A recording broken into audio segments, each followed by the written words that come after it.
Yo, what's up guys? In this video I'm going to be showing you the basics of how to play chess. I'm going to show you exactly how all the pieces move, and I'm going to show you the very odd exceptions which you will also need to know about. There are only 3 of them, and I'll show you all 3 of them, and you definitely need to know about these, so stay tuned until the end and I will show you how all the chess pieces move so that you will know how to play chess. So I'm going to go on this website to show you. It's called leechess.org. I'm also going to show you the most popular website to play chess. This is the most popular chess website in the world. It's called chess.com. But for the purpose of showing you how the pieces move, I'm going to go on leechess.org, tools, analysis board. So first of all, the pawns. If a pawn has never moved before in a game, it has 2 options of moving. It cannot capture in the forward direction. It can only capture here and here. And this is the only piece that has a separate ability to capture from its move. So it can capture in this direction if there was another enemy. Say if this pawn was over here, then this pawn can capture over here. And I'm gonna just show you that right now, because whenever you click on a piece, it shows you all its available options. So now this pawn is right here. So when I click this pawn, this square has the things on the edge here. So it says I can capture here. But when I click on it, there's no option to do anything here. When I left click here, then left click here, there's no option to move there or capture there or anything.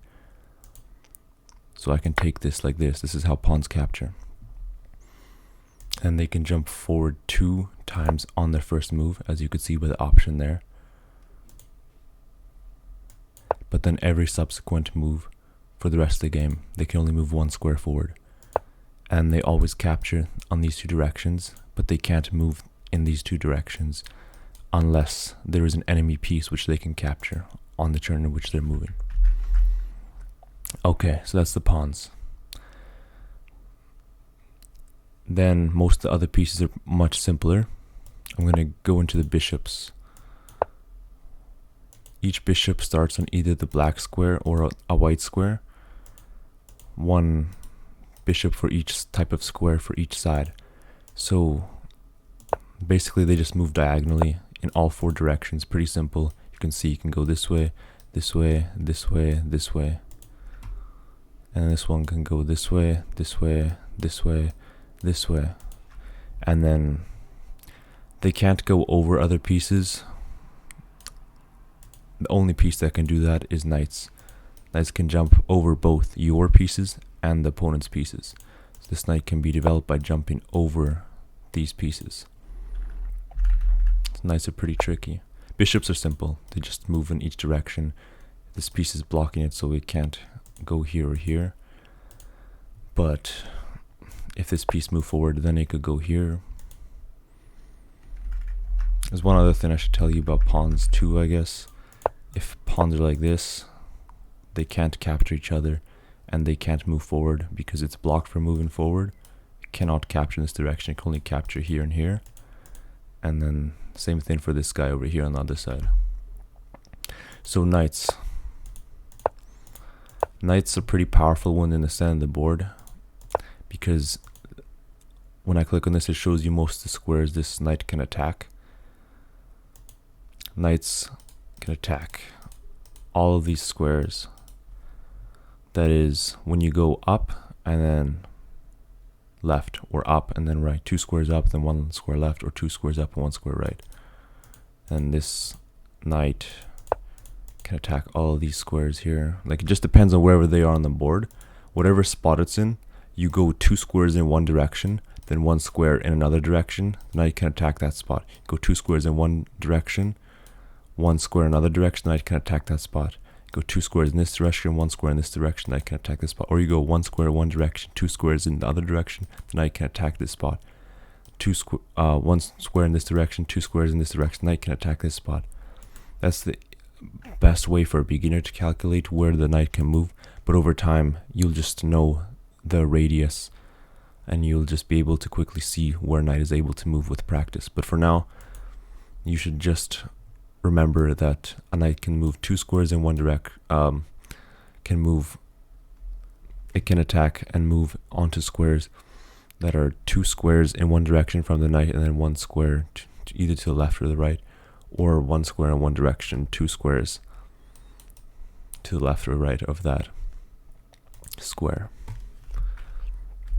I hope that makes it pretty clear for the knights. They're kind of tricky, harder to explain than the other pieces, but let me try to say it in one more way, which might be simpler.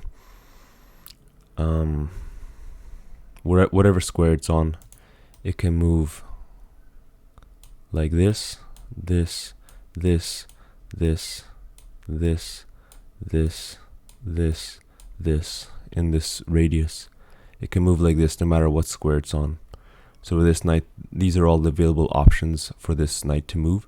It can move in all these squares. And for this knight, it can move here, here, here, here, here, here, here, and here. It can move in all of these squares. So that's about it. Pretty simple once you get the hang of it. I'll go on to the rooks now. As you can see, the rooks can move in each of the 4 directions. The bishops move diagonally, but these guys just move along what's called the files and ranks. Files are these vertical columns, and ranks are these horizontal columns. This is called the back rank for both sides. This is the back rank of white. This is the black's back rank. So yeah, these guys just move in these 4 directions. And then obviously they're blocked by the pieces just like the other pieces. So he can't take the queen, but he can take that pawn. Then the queens. So the queen, as you can see, has a lot of options to move because the queen can move in all 8 directions. It can move this way, this way, this way. So it can do all the things that a rook can, and then it can also do all the things that a bishop can. It can move in these diagonals as well. And then it's subject to the same rules except for the knight, where if I go select this queen, I cannot take this knight because this pawn is blocking it. So I can only take that pawn, and I can't take the knight. And it cannot move through its own pieces either. As you see, when I select it here, it can move this way, but otherwise it's blocked in by its other pieces. So that's its only option, is this diagonal. It can move anywhere along this diagonal. So then let's get on to the canes. So this is the last piece that we have to cover before we get on to the special situations in the game. So the king can move in all squares around him, except when there's, so these are all the squares that the king can attack and move, but it can't move onto areas where other pieces could threaten them. So pawns can attack in these areas. This pawn is attacking these areas, and this king is attacking these areas. So the white king can't move into a space where the black king would be able to take them next round. It's an illegal move. It's just not legal, so you can't do it. It's against the rules, so it doesn't even give you the option to do it. As you can see, when I select this black king, this pawn has the option to attack these squares. So the black king can move everywhere else except where he's blocked by his own piece, and also except for where this white pawn is attacking. So he can take this white pawn, but he can't move where the white pawn has the ability to attack. And then same thing for, oh, this is a good thing to know. If white moves a piece in this type of situation, like a bishop, and then this bishop is supported by this piece, the king is not going to be able to take this piece, because if he did, then he would be in a square where the white piece is threatening. So it's an illegal move, so he doesn't even have that option. He has to move somewhere else. And then Now that the king is here, this option has been taken away, this option has been taken away by this bishop, this option has been taken away because of these two pawns. They're both attacking this square. This option taken away by the king, this option is taken away by the king and the bishop. So the king can only move here and here. So now let me get on to the special exceptions of the game. So the first one is called En Passant, and it means in passing. It's French for the words in passing. And this type of situation rarely occurs in a game, but sometimes it does occur, and it's very important to know about, because otherwise you won't calculate for it if you don't know about it, and it could cost you the game if you don't know about that feature of the game. So this only occurs when a pawn has not moved yet. So this pawn has not moved thus far in the game yet. The only time this occurs is when this pawn uses its special ability in the event of a pawn not having moved at a point in the game yet. So he does his 2 steps forward, then he goes 2 squares forward. And this only happens when there's another pawn of the enemy that is on either this rank for the black king or this rank for the white king. So basically I'm going to show you what happens in action. The black pawn moves here. The white pawn, even though it shouldn't be able to attack here, you can see that there's an option for the white pawn to attack here. So what happens if we go here? Boom. This pawn that was here, that was originally here and then moved here, is now disappeared. It's captured. It's captured by the white pawn. So why did that happen? It's because they thought, the people who developed the game of chess thought that it was unfair to allow a piece to move up like this without letting the other player have a chance to attack the pawn. Because this is why previously, to my understanding at least, previously pawns used to only be able to move 1 square at a time. They didn't have this ability to move up 2 squares like this. So once they changed the rules to allow it to move up by 2 squares, it just changed the game so much that they thought that it was not fair to allow that to happen without giving the other player a chance to attack that piece.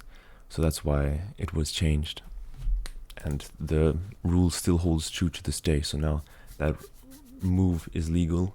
En Passant is always legal. It's used in tournaments, it's used in all high level play if that situation occurs and if they choose like using that option. But this is what to keep in mind. Say if this piece is here and then you move this piece up 2 squares, so this black piece has the option of capturing here, but he chooses not to capture, and the game goes on, and then he looks at this piece, then he looks at this piece again, looks at its options. A couple moves have passed. All of a sudden, he no longer has the option to capture here anymore because there's no piece here. The pawn is here. And the reason for this is because you only have 1 move to do en passant, and that's on the move when the opponent's pawn has moved 2 squares forward. On that move where the opponent moved 2 squares forward, that's your only chance to capture with the rule of en passant. Otherwise, that pawn's going to be up there until, and he can support it, and it's going to be up there until you can find another way to capture it. You will not be able to capture it with your pawn anymore. With your pawn that was adjacent to it, to the enemy's pawn, you'll not be able to do that anymore.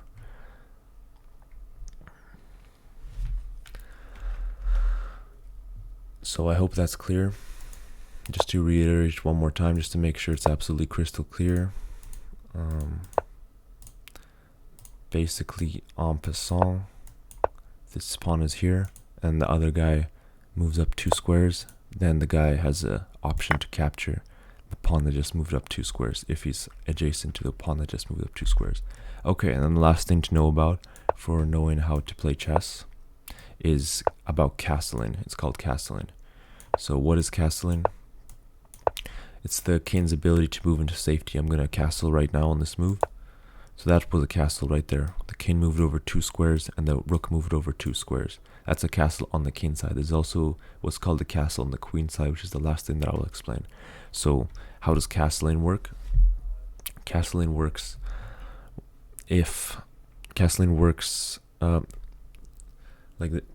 like this. If the king and the rook have no enemy pieces obstructing the path in between them, then you have the option to castle, which is exactly what I just showed you. The king would move over 2 squares and the rook would move over 2 squares, and the purpose of castling is to move the king from the center of the board into a position that is safer for the king, so your king will be safe and you can focus on attacking the enemy king and capturing the enemy king. So I'm going to show you when you cannot castle. Oh, there's also one other thing to know. In order to castle, the king must not have moved at any point in the game up to the point of the castle, and the rook, which the king is castling with, must not have moved up until that point of the game. If the rook moves here and the rook moves back, now this black king no longer has the option to castle. If this king moves, then he moves back. There's no option to castle anymore. And now I'm going to show you if a piece is in the way. Say it's a check here. The king's forced to take it. Now black cannot castle anymore. How do I... oh, here's how I do it.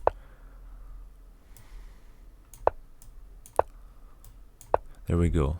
See, now the path between the king and the rook is clear, but this bishop is attacking this spot, so the king is no longer able to castle.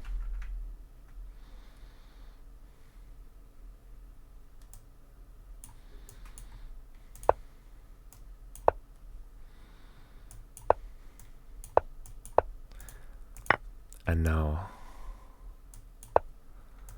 this bishop is no longer blocking the path of the king.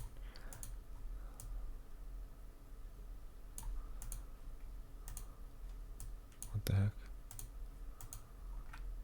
What happened? Oh, I lost connection. That's why it was not responded. Okay, now this bishop is blocking the path, so the black king cannot castle. Now, if this bishop moves out of the way, now this bishop is attacking these areas.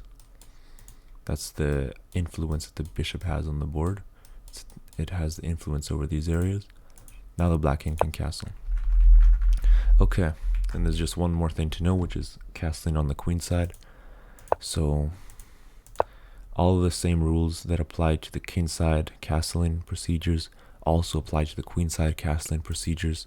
The only difference is that the positioning that the king and the rook end up in is slightly different. Otherwise, all the same rules apply. You cannot castle if there is an enemy piece attacking one of the squares in between your king and your rook. Your king may not have moved up until that point of the game in order to castle queenside, and your rook must not have moved in order to castle queenside. So this is a castle queenside for the white king. So the king moved over 2 squares, and this time the rook moves over 3 squares. So this type of castle is generally, I'm talking about generally, sometimes it is safer, but generally it's less safe than a castle on the king side. So it's not, I would not recommend it for beginners except in certain situations, but chess is like that. Sometimes you have to break the general principles depending on the situation, depending on the positioning of the pieces on the board. So now black castles here. As you can see, this pawn is undefended by the king. It's only defended by each side's knight. So this pawn tends to be a weak point. But yeah, now I'm getting to the specifics. The point of the video was to show you how the pieces move, and That's it. That's how they move. I hope that was all clear and understandable. Thanks for watching. Peace. Oh yeah, if you want to see more videos like this, let me know. And yeah, like the video if you like it.